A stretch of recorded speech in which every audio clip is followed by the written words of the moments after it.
So yesterday marked the second year of the Gen Z 2024 protests.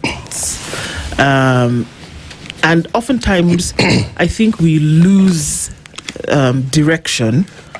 And I say we because there's so many thoughts that come in.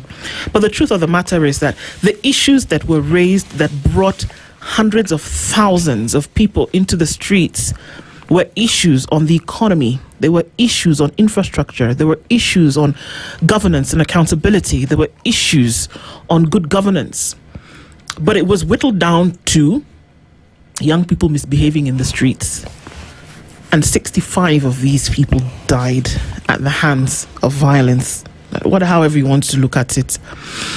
And so 2 years later, to commemorate that, people wanted to come and lay wreaths and flowers at Parliament and say, this is where people died. But the ghosts of that protest still linger, and that people are still saying these issues still. With the commemoration that happened yesterday, even before we get to the ghost towns and all of that, with the commemoration that happened yesterday, has it put to bed these issues?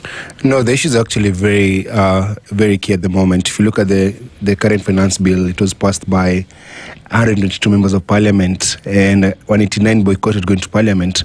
So basically, even the current leadership is scared of what will come after this year's budget, which means that the anger that began 2 years ago is still there, and basically translates to a scared government. So the streets were shut down. I mean, we were coming to work really early in the morning yesterday, and we were already met by the roadblocks at that hour. And prior to that, it was clear from all, announcements that it was going to be a normal day. There was no public holiday that was going to be granted. Schools were going to be open, banks were going to be open. Nothing else was open. Ghost towns, wherever you looked. So the government spoke tough, but they knew through the intelligence, they knew that there was not going to be any business going on in the country. So basically, there's, I think Kenyans themselves have told themselves that June 25th is a national holiday. So they know it.